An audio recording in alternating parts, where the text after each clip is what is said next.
Newly independent India began writing its constitution amidst partition, Hindu-Muslim riots, and at a time when princely states were yet to be integrated into India. The task was difficult before the parliamentarians.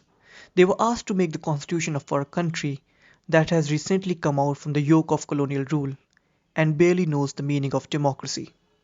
And this led to a formidable debate among parliamentarians on the adoption of universal adult franchise.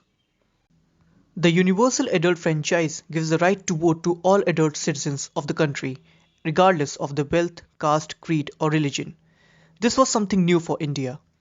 Under the colonial rule, franchise was based on qualifications like property ownership, and voters were not seen as individuals but as members of a community or a group. India's founding father were determined to give every citizen the right to vote.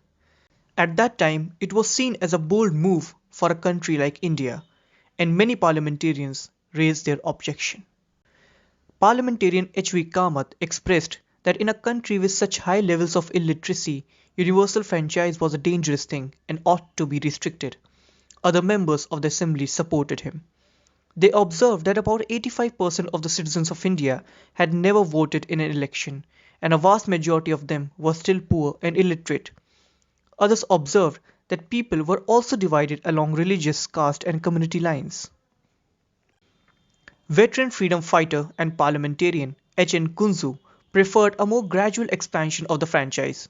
He felt that this would have given enough time for political parties and individual candidates to meet the electors and educate them. Kunzu was not talking about education in the abstract. He emphasized a specific type of education, that is, political education. This allowed citizens to actively participate in a democracy. The fact that most Indians were poor and lacked property was not an impediment to democratic participation, but the lack of education was, and this had to be addressed. However, the Assembly went on to adopt the universal adult franchise by giving every citizen of India the right to vote.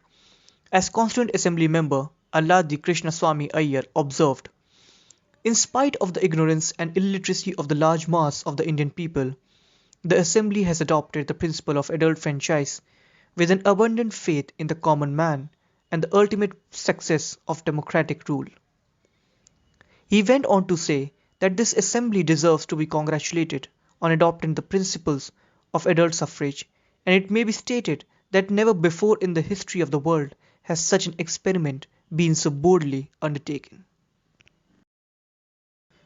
Ornith Shani, too, in her book How India Became Democratic, observes the adoption of adult franchise as the greatest experiment in India's democratic history, and a move that made India full-blooded democracy from the moment of its birth.